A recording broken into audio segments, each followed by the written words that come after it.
Tricky Beat Production.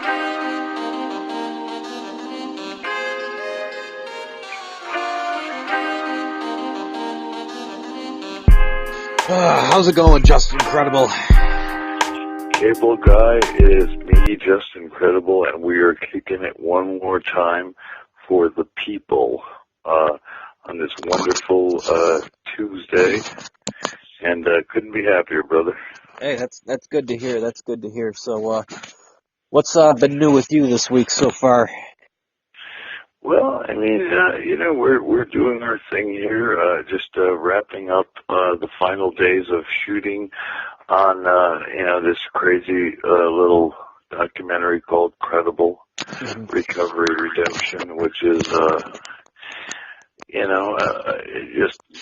just saying those words kind of scares me because it means you're supposed to be you're supposed to be in recovery and redeeming yourself. So I'm certainly doing the best I can, but I'm a human being, and there are times that I do fall. I have not fallen this week, but I fell in New Orleans, and that's not something I want to get into. Okay. But it is what it is. Right. And Scott Hall told me the best thing ever, man. Mm-hmm. Kid, if you're gonna fall forward. Pick yourself up by the bootstraps and start over. And again, I'm no better for it. I'm just being accountable because guess what? The only person that knew about it was me. If there is a God, and that's it. Okay. Well. So I chose to say, hey, if I'm gonna really do this and be this guy who's, whatever, you got to be accountable for it, right? So, right. Yeah. I chose to take that stance, and again, but again, I'm here. I'm doing well. I'm well today. I'm healthy today, and yeah, man. Just I'm with you, and let's talk some professional wrestling, brother. Okay. All right. Well, we got a few we got a few questions in the mailbag. Kudos on the advice for setting up the Twitter. It makes connecting with the fans a lot better. Yes, it's much easier, isn't it? Oh yeah, way easier. I was living in the dark ages. So. No, I just, what I do, brother? I just ask my kids. Right. They're 18, 14, and 11. I'm like, what do you guys do? Oh, Facebook is for old people, Dad. I'm like, okay. So, oh, geez. What do? Twitter, Instagram, Snapchat? Okay, Dad's in. At least you seem hip, right? Right. Like, I don't have to be hip, but the kids will tell you. Right. Okay. So I got my kids to kind of follow along, and okay. I don't know if they're cool or not, but at least they have a better view of it than a 44-year-old guy who's over the hill. Yeah. So I digress. All right. So the first question is, and this is a shout out to Corey Foreman from Twitter, and I'm reading this pretty much verbatim. How did it feel being a part of X Factor at the start of the stable versus when X-Pac's heat began to grow? Well, I mean, it's kind of the question itself is a little weird. Being part of the X Factor thing was a dream come true for me because A, I was friends with Sean Waltman, and B, he was like the guy in DX, right? I mean, he was that guy everybody hated in the NWO. He's just Sean Waltman, if you know him. He is the most lovable, caring, heartwarming guy. I mean, he really is a wonderful human being. But as a performer, you could really hate him. Right. He knows how to get heat. Put it that way. Right.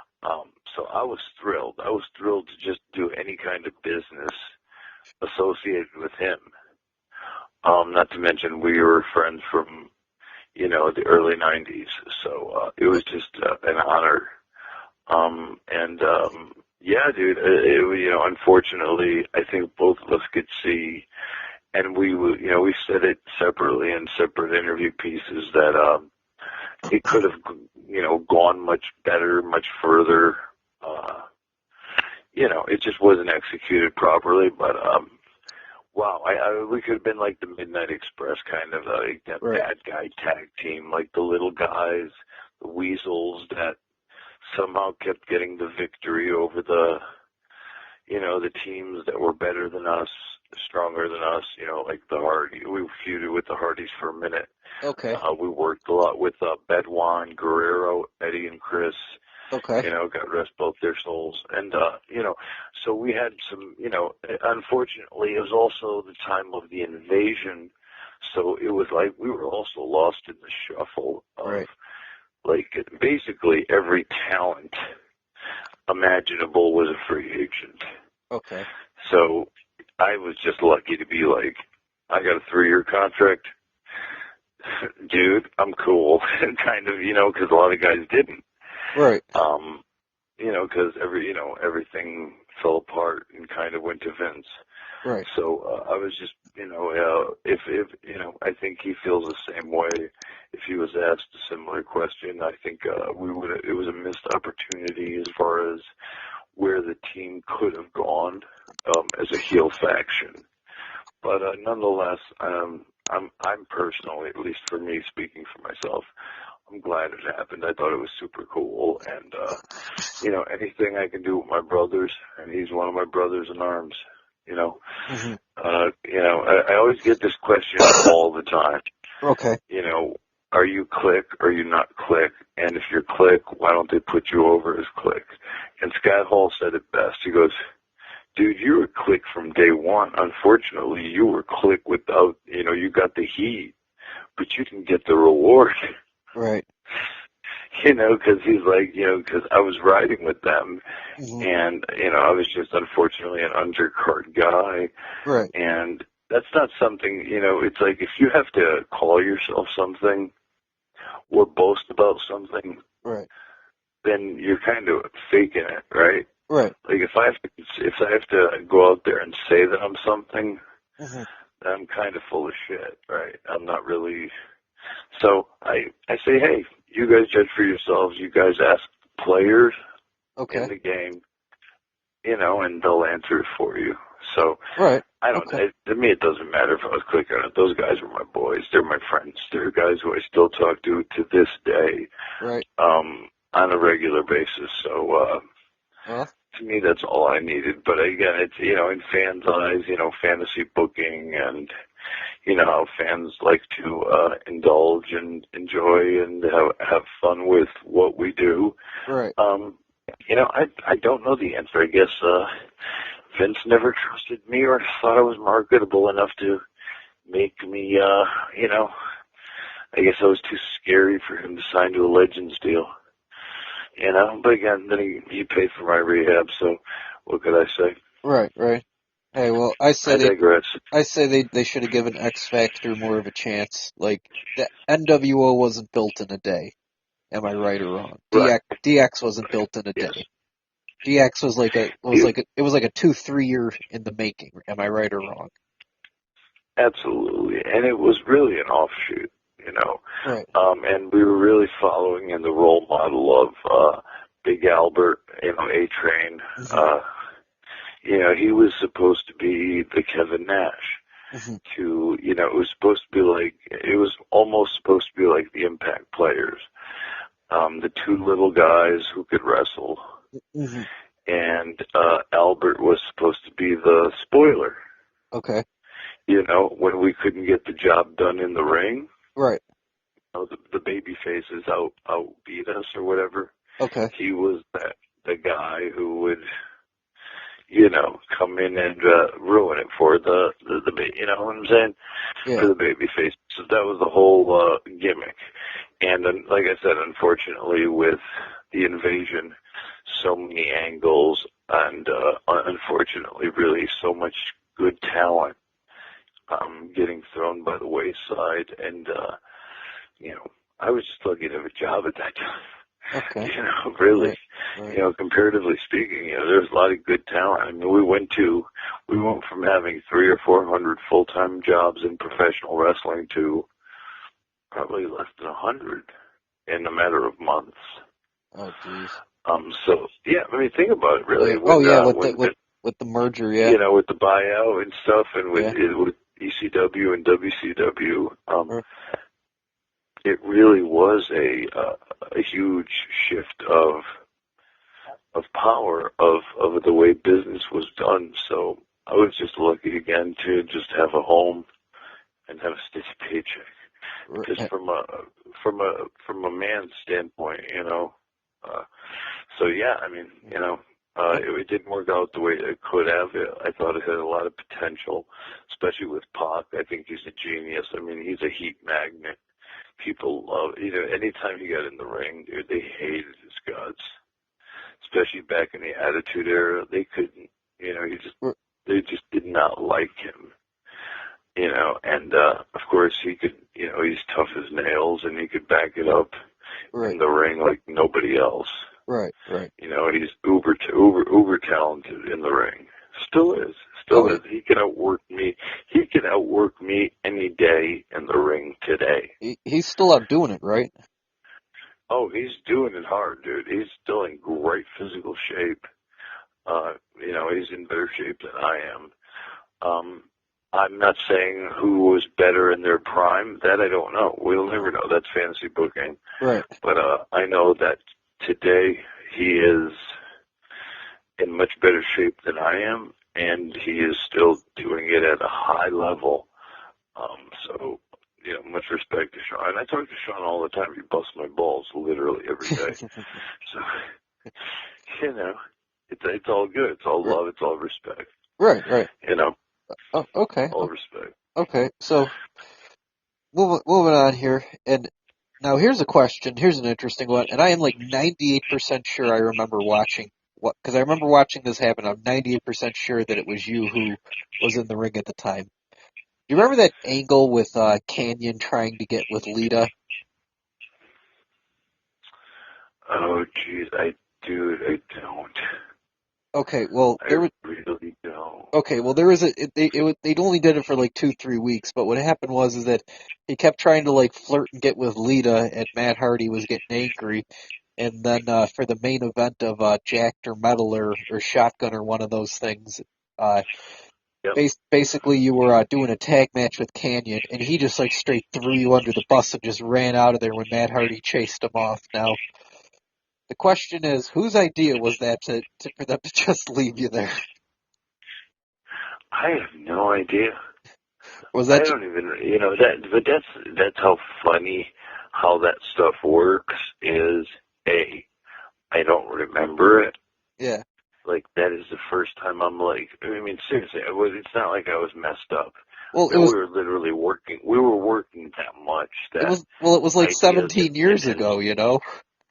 Well, that too, but no, seriously, all kidding aside, like, we were getting ideas thrown at us all the time, and really we had no choice of what we could take or not take. Right. So it was like, okay, sure. Okay. So, you know, I don't remember that. It's funny you said that. You're probably one of the only ones that remembered it. Bless your heart. Right. Hey, well, I said from day one I knew there was something wrong with you, cable guy. God damn it. What the fuck? Hey, I knew it. Hey, we did not have cable growing up, and so I had to watch the B shows to find out what was. I know. No, I'm teasing. Oh. No, I was you know, I was lucky to be on those B shows because again, still it's TV, right? Right. But I really don't remember. All I remember is Matt Hardy.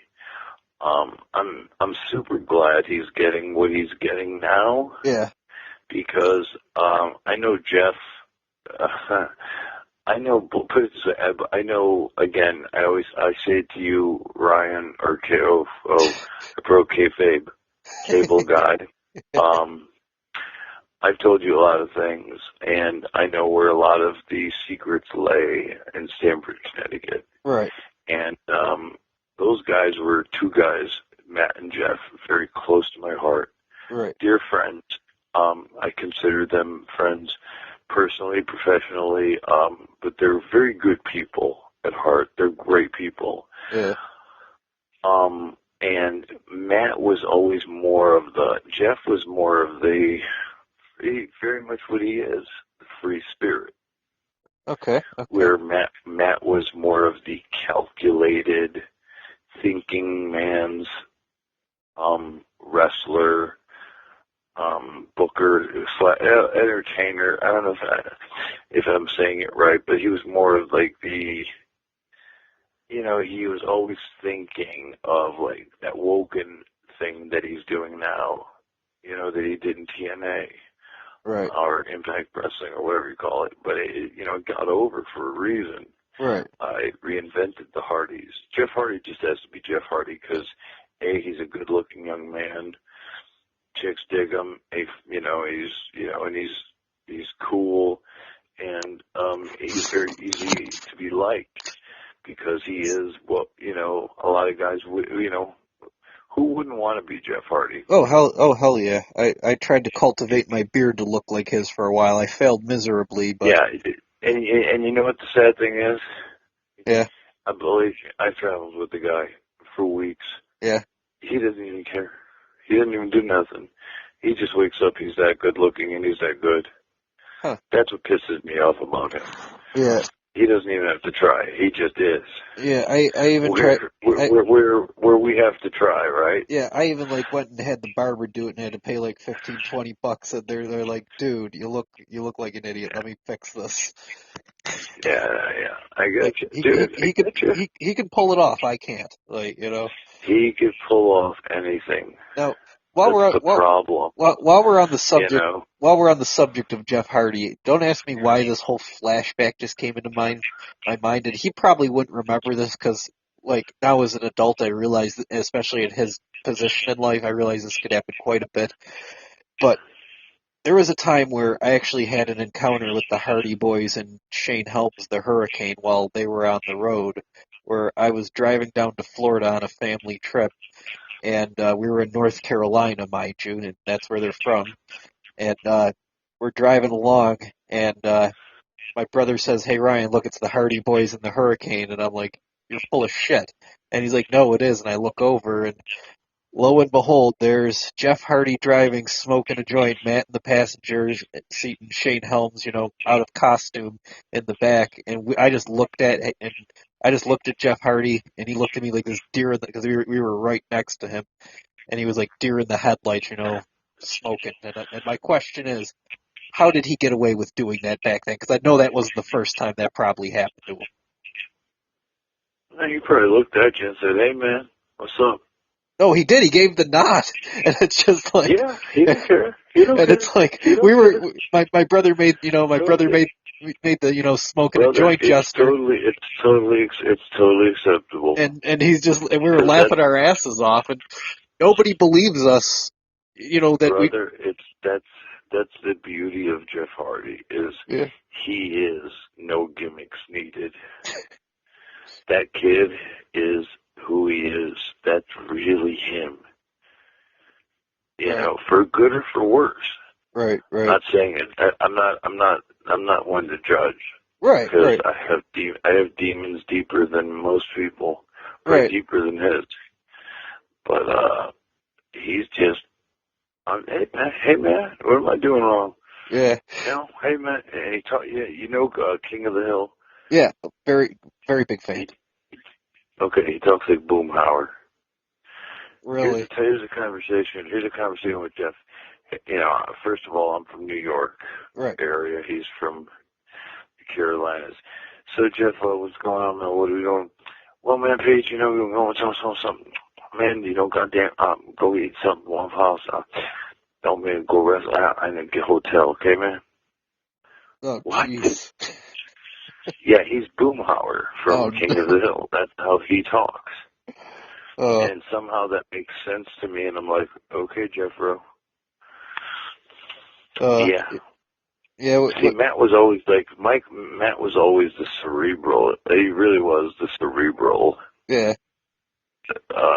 He was the game. Like, no pun intended. He was the game. Right.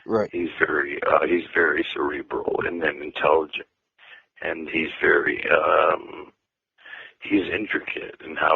wants his character portrayed. And he's very careful and cautious with it. And he should be. You know, he's worked his ass off. Right. I love the broken and woken gimmick. I do too. I love it. Love it. Like, but Jeff is just, I'm 40 years old. I'm blonde hair, blue eyed from fucking North Carolina. I'm 6'2", still hot, still got a bigger dick than you. I'll still fuck your bitch. And what are you gonna do about it? Jeff Hardy. Tattoos all over the place. Rock and roll. What? Exactly. What did I just say? I said nothing, but I said everything. Right. You just can't, right? It's not something you could plan. Just God gives gifts to people. Look, like Chris Hemsworth, the guy that plays Thor. Right. I'm not him. We're never going to be that guy. Hey, man, me either. Doesn't matter how good you're going to work, how many backflips and monkey flips and fucking 450 splashes, we're never going to be Thor. Right. You know, and he's got that it factor. And Jeff doesn't even, the sad thing is, he doesn't even try hard. He doesn't even try hard. Well, okay, well, here's my other follow-up question. It doesn't mean that he works hard. Right.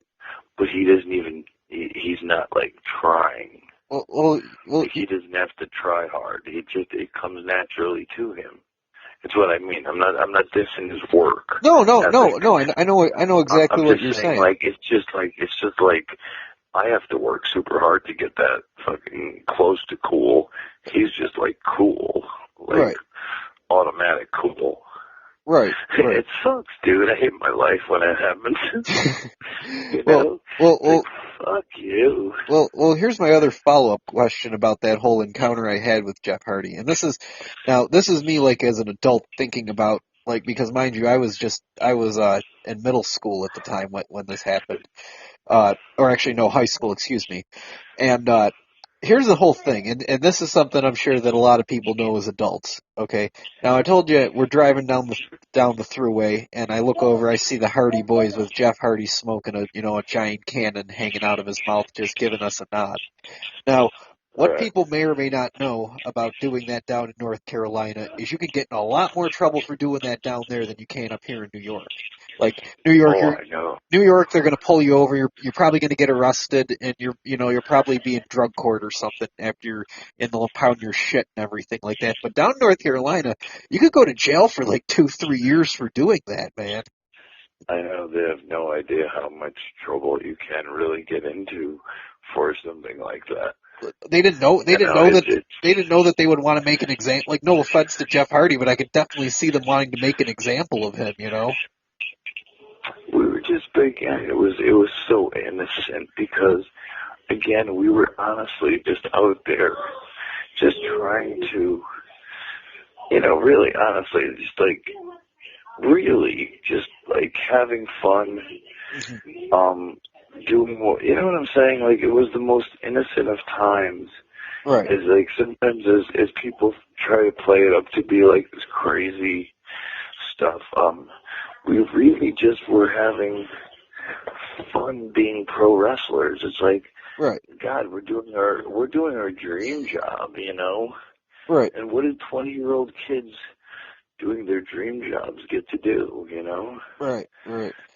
So yeah, I mean, a lot of it was luck. I mean, I think all of us have one of those moments where we lucked out. You know what I'm saying? I certainly did. Well, I do to this day. There's times where I'm amazed I made it to where I am today to tell the stories.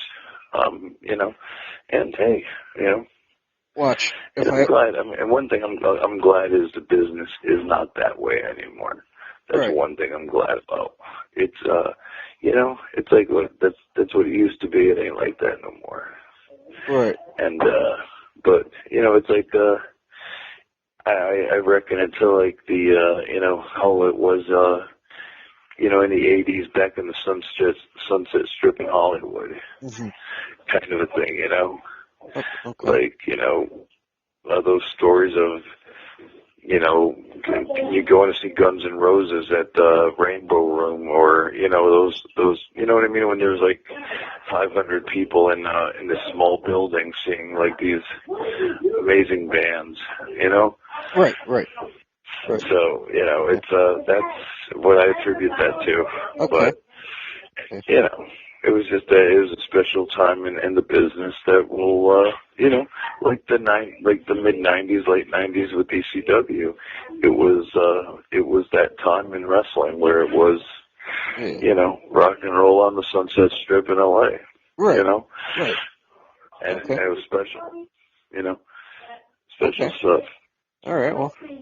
Well, that makes I don't know. Maybe I just overthink, because it's like if I would be driving around like that, like again, I'm not judging him for it at all whatsoever. I'd be to judge him for it, but like, man, that took balls to do that back then. But we didn't think nothing of it, too, though. That was as innocent as we were.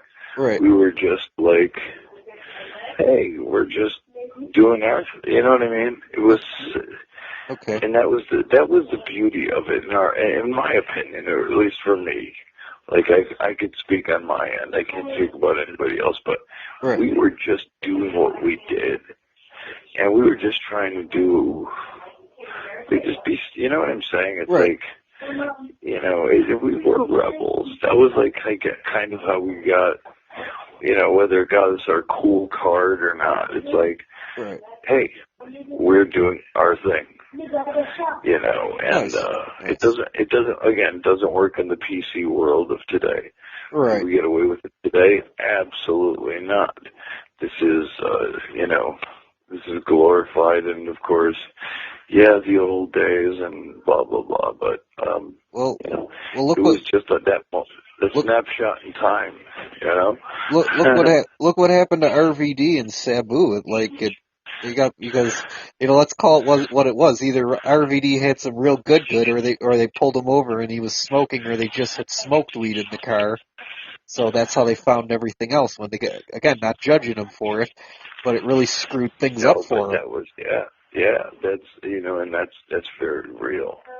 And guys, now and that's like an example. And there was examples even before then. I think there was a case with Jim Duggan and the Iron Sheik. Oh my God, yeah, they blew that out of proportion. Yeah, they blew that way out of proportion, and it was they got Duggan with way less than what they got RVD with. Yeah, but I mean, again, we're still, again, the law is the law, and we shouldn't have been doing that. But again, more people were doing it than not doing it at that time. Right. It's just who got buzzed. It's like, just don't ask, don't tell. Right. Kind of a thing, and again, I'm just lucky I never got caught. Right. Well, see, thing is that I had a. I'm sorry. Go ahead. Cable guy. Maybe you and I could do a book, and I will tell you all the details of the stories. Oh, of course. Oh, you have I don't even know it. I don't think anybody understands. But this ain't going for under six figures. I'll probably have to go underground and never be in the business again. But I have names and I have stories. Yeah, my wife's like, I have kids. Yeah. So it'll have to be that, like the payday, the payday to beat all paydays. But I got stories that would make a movie into, and it's unfortunate. Well, not unfortunately, but it's all true. Now, would you say when RVD got arrested? Of course, it happened right at the height of his career, where he was both ECW and WWE champion. Now, do you think it's a case where they were just trying to target him? No. It just, it was just. Rob's a nice guy. He's a super cool guy. RVD's he's one of the best guys in the world. He really is. He's a gentle guy, and everybody likes him. He was just, he was put in a situation where, it's like you kind of got You know, you got caught, dude. Right. You know, unfortunately, you did something you shouldn't have done, and that could happen to any one of us. It could happen to any one of us at any time. Yeah. And it really can. Yeah. And before even sometimes, cable guy, I know you don't partake in that stuff. That's not your deal, but even sometimes you being in the wrong place at the wrong time, sometimes could lead to, we all have to be very, very vigilant and aware of, because, social media and everything gets out so much more now. We all have to be very much more careful, Yeah, you have to, and it was unfortunate to see RVD, because I was always a big RVD fan, back in the day. Oh, he's the best. He's the best. Not only is he one of the best wrestlers ever, he's one of the best. He's one of the best dudes ever. And like he's like a super cool dude. I've heard a lot of good things about him. Yeah, he's a very kind guy. Like, he's one of us. Again, I say one of us. Like, he's one of the boys. Like, he's one of the good guys. Nice. Like, that's all I could say. At least in my opinion, he's one of the good guys. Okay. Yeah, that's all. Okay, all right. He's one of the good guys. So moving along into the mailbag here. One other question I got. How come do you think Maven didn't work out? Maven? God, I don't know. I thought he had everything physically, as far as ability. Okay. Looks and so forth. I just, it was, I don't know, wrong place, wrong time. Right. Simple as that. Really simple as that. And wrong place, the wrong time. And the other follow-up to the thing about Maven is, where he eliminated the Undertaker at the Royal Rumble and the Undertaker got in and threw him out. Now, someone wants to know, was that a shoot or was that or was that? I don't even know. I do not recall that. You have to smart me up. Okay. What happened? It was the Royal Rumble. The Undertaker it was when the Undertaker was on his whole I demand respect and sort of thing gimmick, and went major heel on everyone, and he entered the Royal Rumble, and Maven had entered like a person or two after, and after he had his back turned to him and eliminated him, Maven hit him with a drop kick and eliminated the Undertaker, and the Undertaker like the Undertaker went back in the ring and then started beating the hell out of Maven. Wow. That was obviously planned by the office. Oh, yeah? Oh, yeah, of course. Nothing is ever done without the consent of the office. But that was just where their head was. I guess at the time, they, seriously, they probably thought, that Maven was going to be somebody, okay, moving forward that was going to do big business, but wow, yeah, I don't recall that. Wow. Did you have any encounters with Maven? Oh yeah, I worked with him singles. Oh, he was a super nice guy. I really enjoyed him. I thought he was a very nice guy, very nice dude. I hear he's I hear he's a bouncer now in New York City. Oh, there you go, dude. Yeah, so. I mean, I'm a lot of things, but at least I'm not a bouncer. Right. Oh, God, I just did a bad thing. Nothing wrong with being a bouncer, but... Oh, I'll say it straight out. A lot.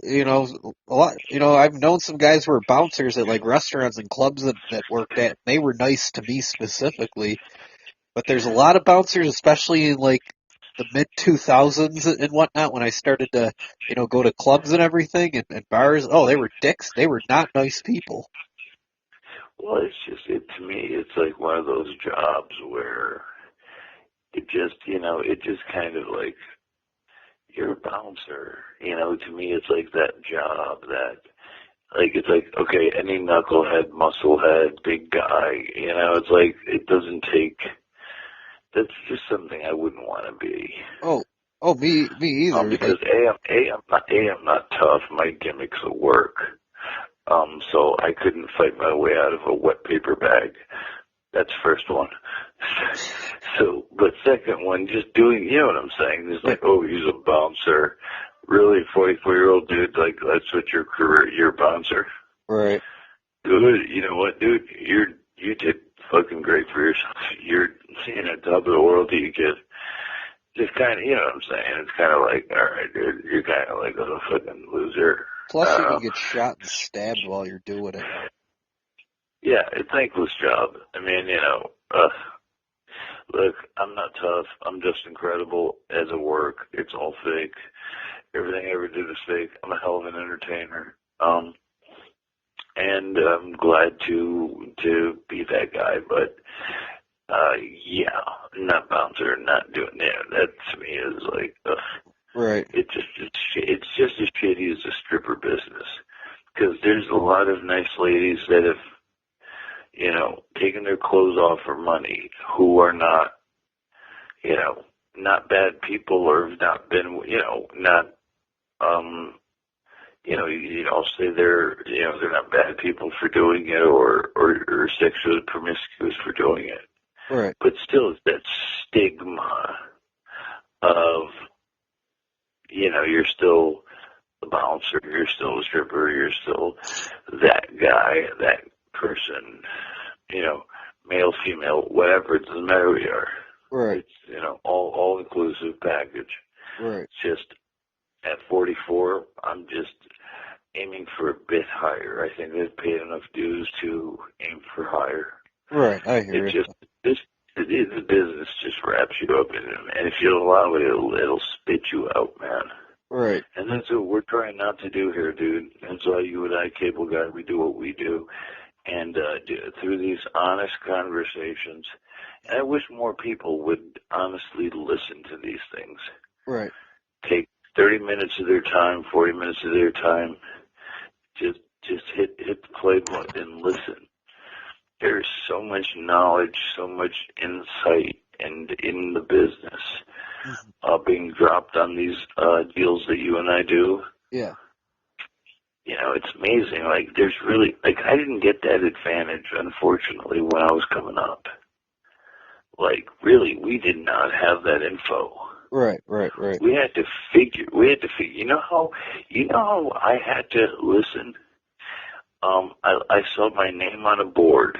I was booked on Raw, for example. My first ever Monday Night Raw. And it was PJ Walker versus Yokozuna live. Right. Okay. Just right there. Oh, okay. Probably my number 10th match in the history of me.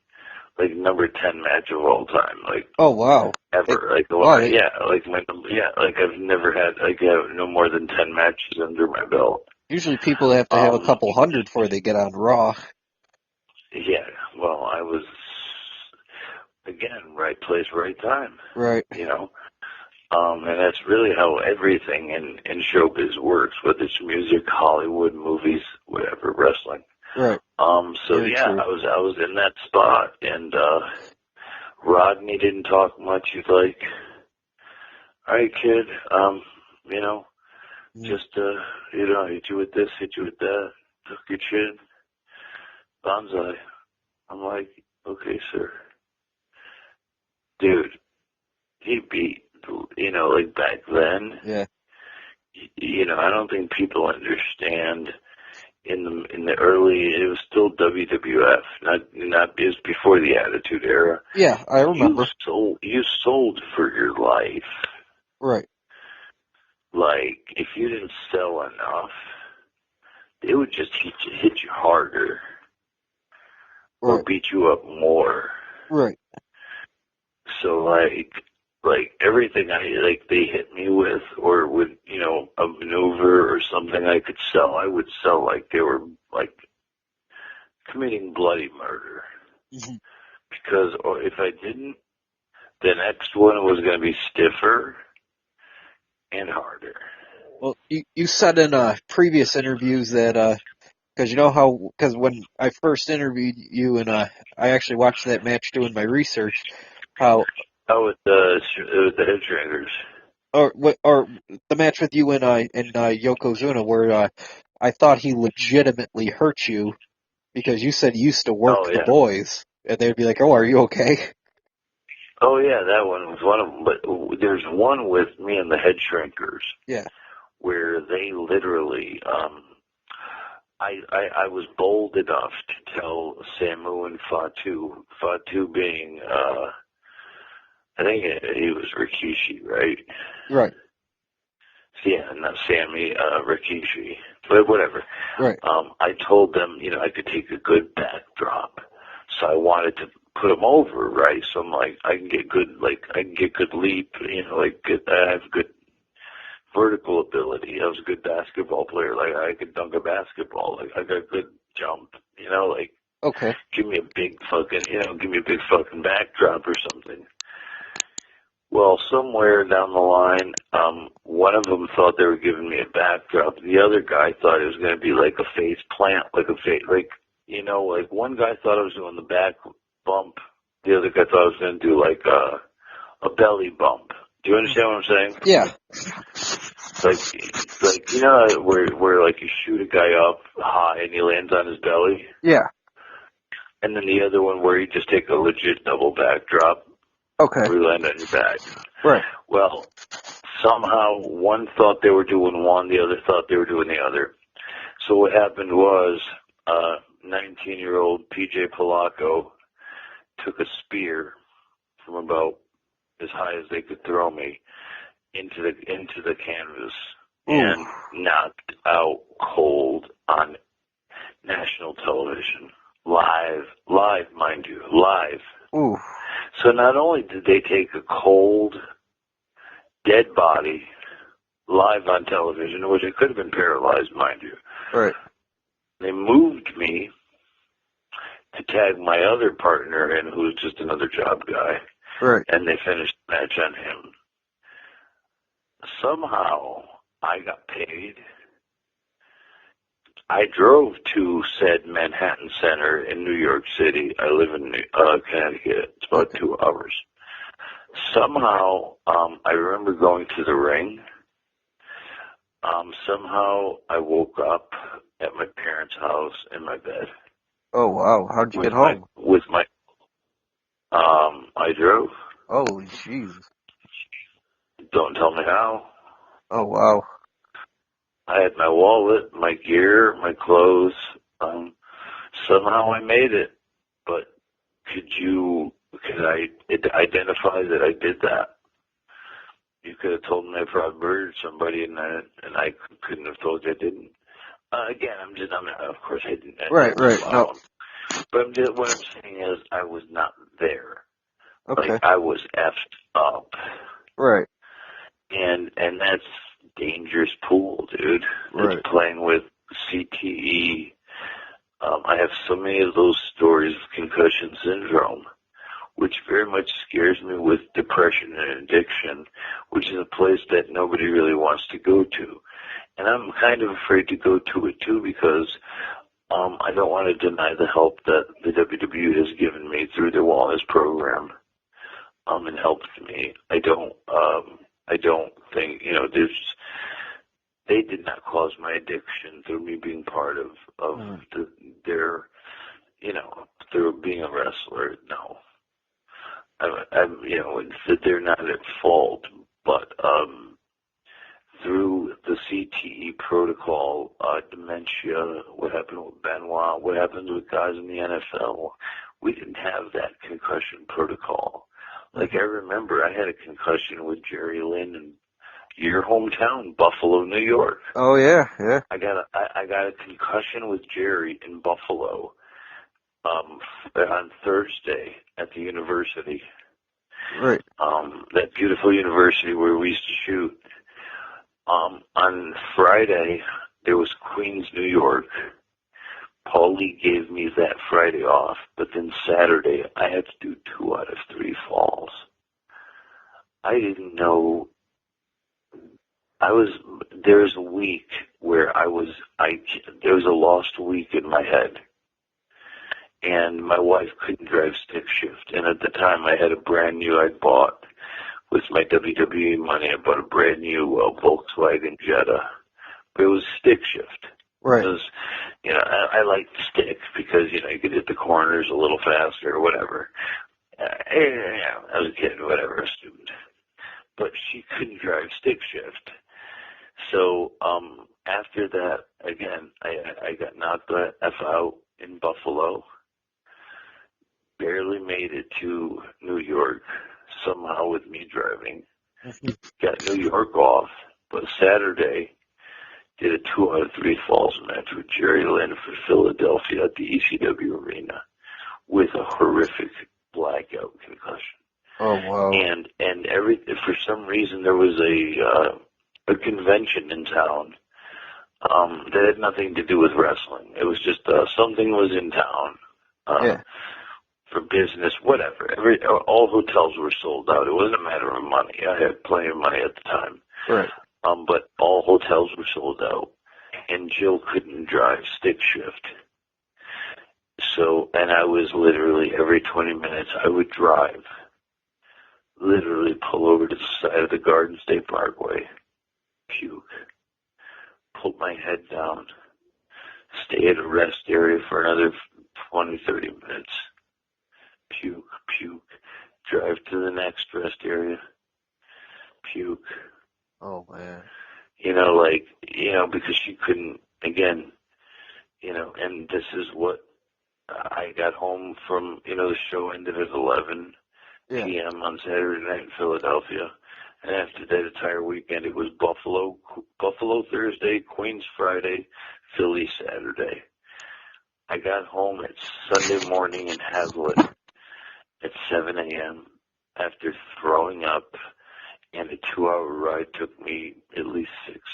Oh, damn. Because I had to stop and throw up and vomit and barely keep my head up. Which, who knows how much permanent damage that does to somebody. With no medical care, really, we're talking hardcore shit now. Right. That's where my resentments come in.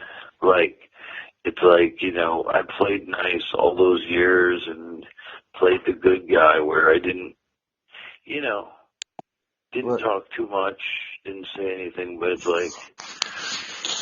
I think a lot of my depression and some addiction issues come and stem from CTE, like a Benoit Guerrero and other people who have suffered. It's almost like PTSD, like post-traumatic stress. You can't, that shit's not, it's not natural, dude. Right. But again, you don't complain. You live to fight another day. I'm not the only one. Right. There's 20 other guys that did it too. And I'm not throwing out names like that, but I'm just saying there's many other guys like me. Right. That did the same exact thing, but it doesn't exist anymore today, thank God. But in those days, man, that's why I feel like I got my fucking legend card. I got my fucking 25-year of in the business card where I could call my spots and my shots. Right, okay. Because we were you know what I'm saying? We were the trailblazers for these kids to get the better, get better for them. Right. And that's all you really want. Again, I love wrestling. I love professional wrestling at its core. I cry when people talk to me about wrestling matches and where they were and how they felt. And, I met Ricky Steamboat for the first, I've met him many times, but I never had the balls to introduce myself. Right. Until WrestleMania this week, 2.5 weeks ago, whatever the hell WrestleMania was in New Orleans. Yeah. We were, setting up close to each other. And I said, sir, we've probably met a million times down the road, but I never had the courage to come up to you, because I'm sure everybody comes up to him, right? You don't know me. Yeah. You know, and I'm like, you're the reason your matches with Ric Flair are the reason I got into this business. And the first thing he said with the straightest face was, I'm so sorry. Swear to God, dude. He goes, I'm so sorry. And he meant that. He's like, wow. I'm like, no, but sir, you meant a lot in my life. And I still get choked up even saying that, because he was so kind, and we had a nice photo op, and we spoke for a minute, but it was heartfelt. I was like, dude, you're the fucking reason. You and the Nature Boy in '89 were the reason I chose to be a wrestler. Right. Okay.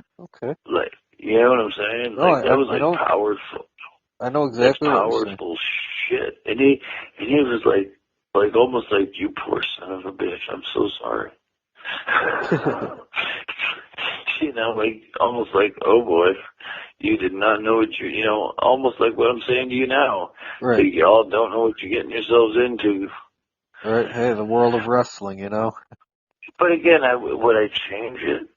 I don't think I would. I don't think I would. Hey, I don't think I would. I don't think I would. I don't blame you. You know, because for all that fucked up shit that happened, a lot of cool stuff happened too. Right. Hey. A lot of wonderful, real moments that you can't buy with six figures or whatever, you know, stuff you can't buy.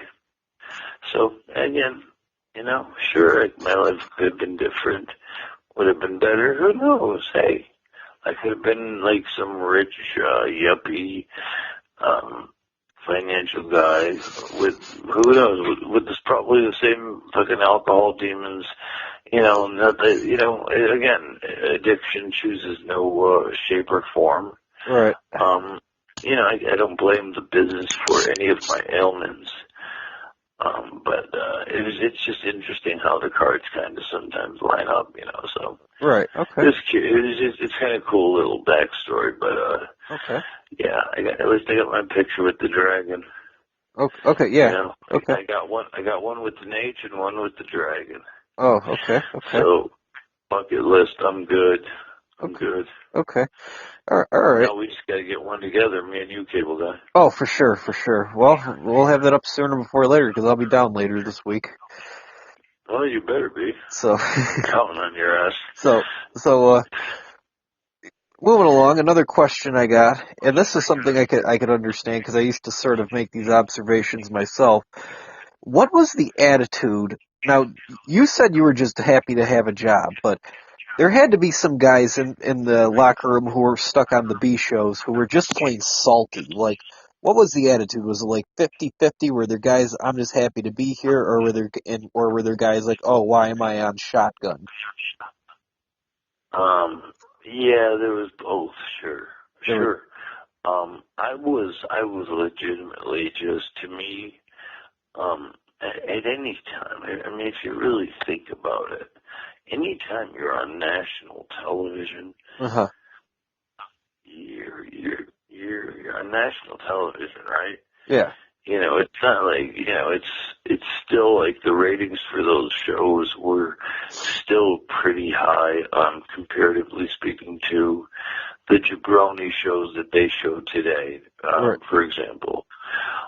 So no, I mean, it was, for me, I was in the perspective of, I'm cool with that. Mm-hmm. But guys were pissed. Oh yeah, being part of the B show.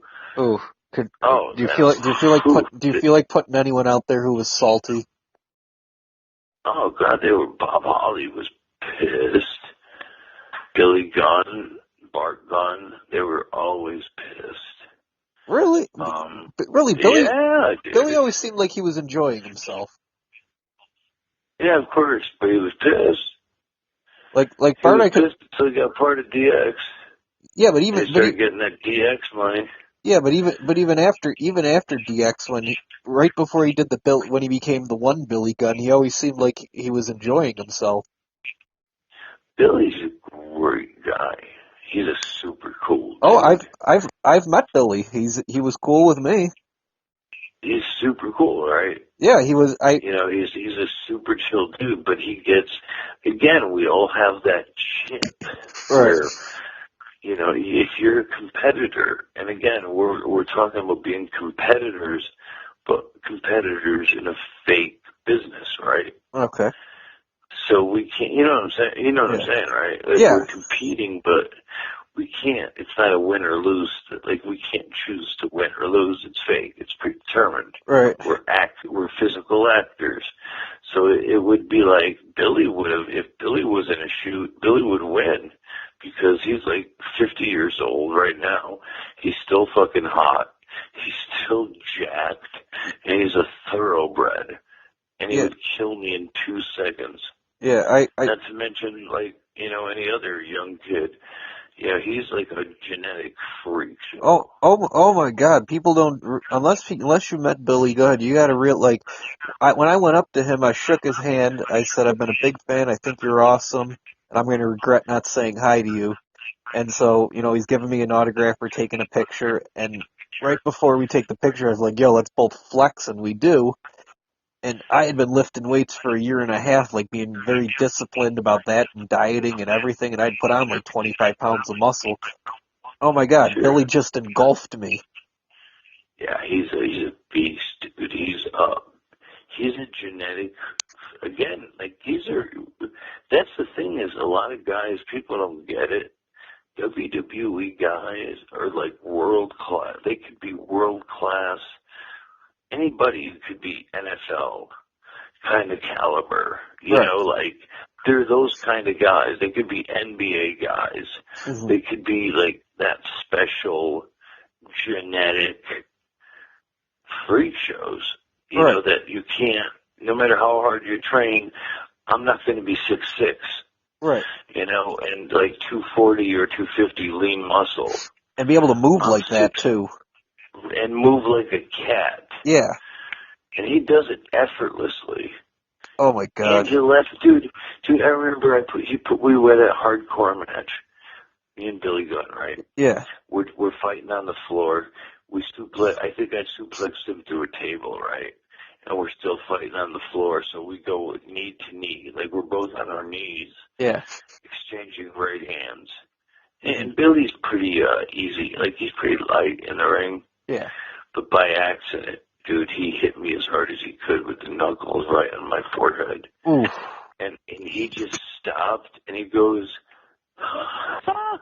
Peach, I'm so sorry. Like, he just stopped, like, basically saying, I just knocked you the fuck out, bitch. I'm so sorry. But no, he popped, like, he made himself laugh, which again made me laugh, but it's like, ow, that hurt, but, like, he put it over in jest, so, of course I had to put it over in jest, and of course I know he didn't mean to. Yeah. But boy, dude, those hands. Oh, it engulfed. Just like, boom. Yeah. Just right across the forehead. Thank God he did. Dude, if he wanted to hurt me, I'd be done. Right. That was just him playing games.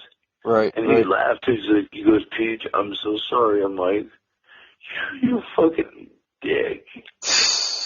But he laughed again, he was so cool. He totally diffused it. It's like, sorry, dude, it was an accident. I didn't mean to.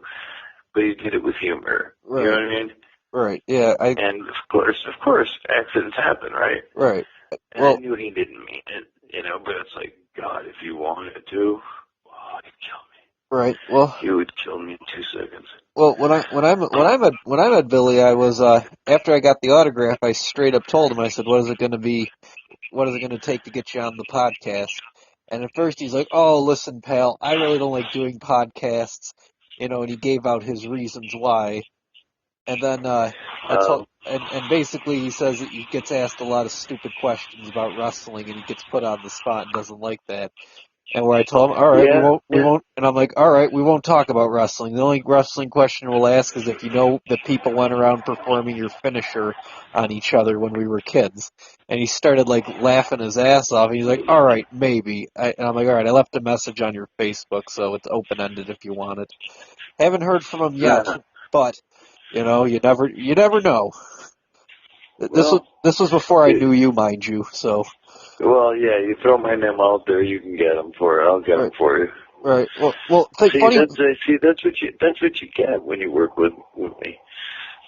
See, and the thing was, this is right after I went out to go meet Sabu just to thank him for just helping me get my foot in the door, and he was standing right next to me. First thing he's like, "Oh, who have you interviewed?" And I'm like, "I interviewed Sabu," and he's like, "All right, you know, maybe if I'm in the mood." So it's. But Sabu's insane. Oh yeah, but he is real. He is the realest person you will ever talk to. Oh, he was really cool. I mean, with me.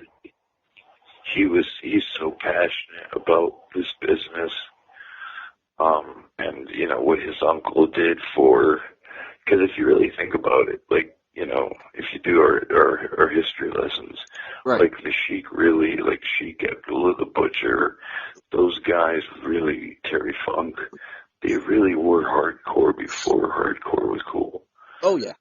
You know, without a doubt. And they made you believe, and that's what I still try to do today, and I get in trouble for it because I won't smarten people up. Mm-hmm. Like I'll wink at you in the ring, but I will pretend like I'm coming for you. Right. Like I'll give you the nod, but I'll start throwing chairs in the ring like a wild man. I'll do like Stan Hansen. Right. You know, or Sheik, or say, like, just unpredictable, like, you know, like, and then sometimes I get in trouble for that. Like, there are guys like that will yell at me, like, you know, what the hell, why are you doing just a family show? I'm like, I'm just trying to, like, it's like asking an actor. Well, it's like asking Heath Ledger, don't do the best Joker. No.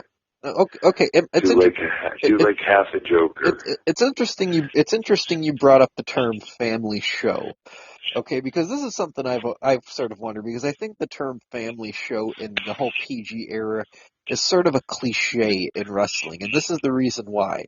Now, I don't mean to go off topic, but there was a story. There was a story I told you off camera long ago where Scott Steiner got booked to an indie show that was in a church basement, and so the promoters slash church people who put the show on, they didn't know much about wrestling, but they're like, oh, we can get Scott Steiner, and everyone's like, yay, Scott Steiner. So he shows up, you know, the envelope's good, he grabs the mic, his music comes on, he goes out into the ring, and he has kids crying by the end of his promo saying he's going to murder their fathers, have sex with their mothers, and eat the children. And then, you know, he drops I know.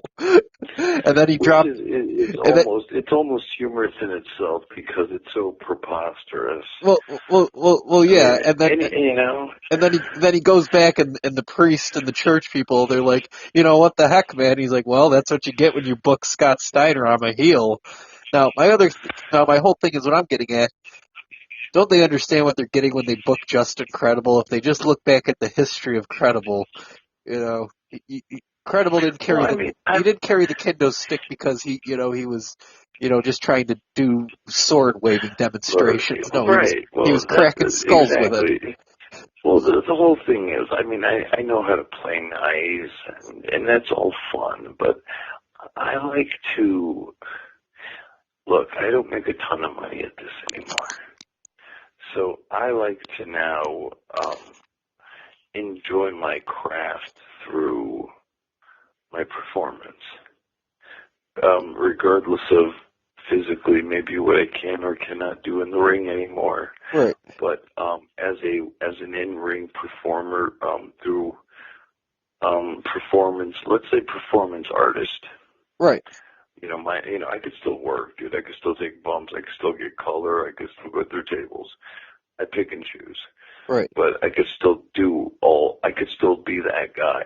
But I enjoy testing those boundaries. And again, you're booking Just Incredible to be Just Incredible. So, and I don't have to hurt anybody. Right. I rarely do. The only person I hurt is probably myself because I put myself through the pain. Mm-hmm. I don't hurt anybody. I don't stiff anybody. I don't I don't hurt anybody in the crowd. I participate. I do the wink, wink to the fans kind of to let them know, we're just having fun, guys. But I do like to go balls to the wall and be that guy. That's the fun of professional wrestling. Exactly. Is having the platform to be the guy. Exactly. Like, what the fuck else am I going to do? Right. Go out there and be some caricature. It's like, dude, if I want to be in WWE and do WWE shit,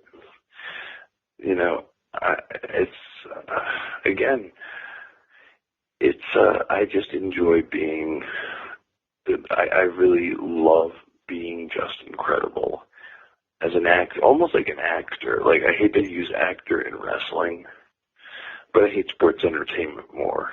But Right. I'd love to, I could make you believe I'm real. Well, if this is any, you know what I mean? If this is any consolation, I said a long time ago that I think wrestlers are the greatest actors around because they've been playing and reprising the same character for, in your case, 25 years, to where it goes from just a gimmick down to a science. Case in point, Hulk Hogan. Hulk Hogan is a science, not a man. Exactly, and he's the greatest of all time at doing it. Right. I can make you think, and like I got in trouble not too long ago, where literally, and Sabu was involved in this match, where I went and put some kid over in New Hampshire. Yeah. I interfered. Sabu interfered. Sabu put me through a table. Basically, the guy that I was coming in to help, we lost. Right. But after I lost, I sold the defeat. But in anger, I started going out into the crowd, throwing chairs into the ring, acting angry. Okay. And it got people scared. I didn't, of course, you guys beat me. You won. Yeah, but I'm just being the heel. Yeah, right. That's classic credible right there. You've been doing that since the days of old. I got yelled at by the people that hired me, and they shorted me $50 because I got more heat than the guy that was going over. That's and ridiculous. I got shorted money. That's ridiculous. I was, and again, all I did was I played my part because all I like to do is play the role. Again, I know how to be safe. I've never hurt anybody in my life. Right. I'll hurt myself before I hurt you. Like I was just working a role. So I'm just going out, going nuts. I was just doing the Stan Hansen in Japan. Throwing chairs into the ring and just being wild. Now, as a wild man. As a side question, did any of the chairs come close to hitting anybody? No, the guys in the ring, but there were workers. It was Sabu. Yeah, I'm not talking about the workers. I'm talking. Oh no, fans! No. Nobody was in danger. No. Oh no, it was Sabu was the only guy in the ring, and the promoter who went over on me. Oh well, okay. Well, I say that Sabu is a professional and deals with this all the time. Oh, Sabu had no problem with it. Sabu laughed at it. And that's shady to short you $50. Exactly, and Sabu just went, "Fuck you." He just laughed at me. But I'm just doing him. I'm doing Sabu. Right. I'm doing his uncle.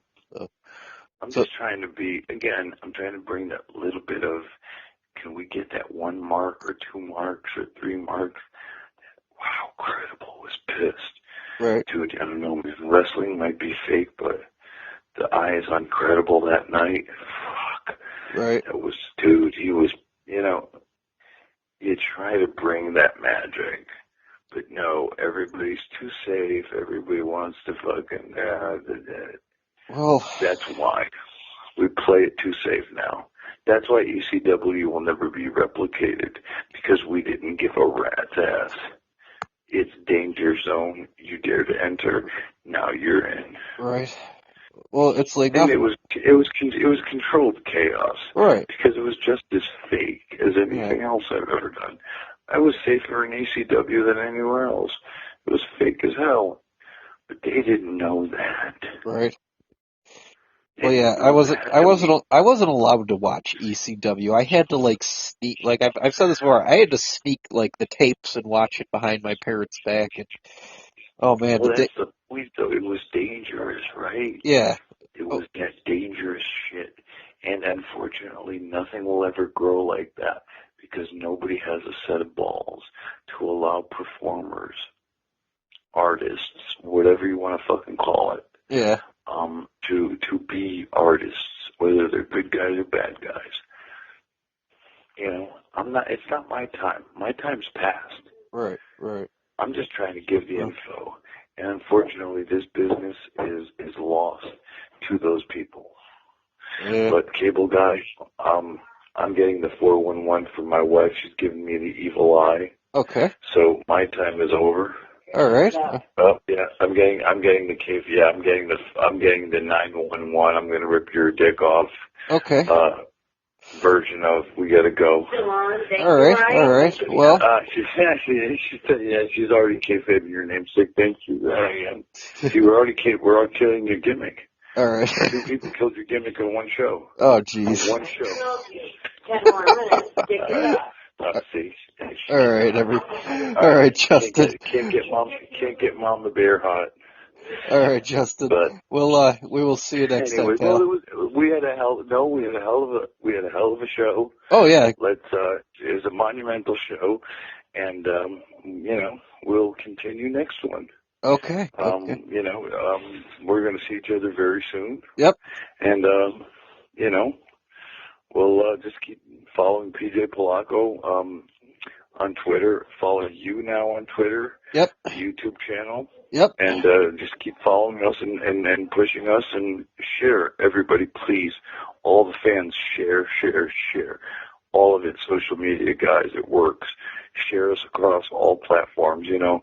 The Cable Guy and myself, we're very user-friendly with that stuff. We love to fucking, just share and pass down the word of our shows and other shows. So, let's keep it moving and let's keep progressing. We're just getting started, buddy. Alrighty. Okay. All right, everybody. We will see you next week. Let's all be nice to each other. Bye now. Yes, sir. I'll talk to you tomorrow, buddy. Thank you. All right, man. Bye.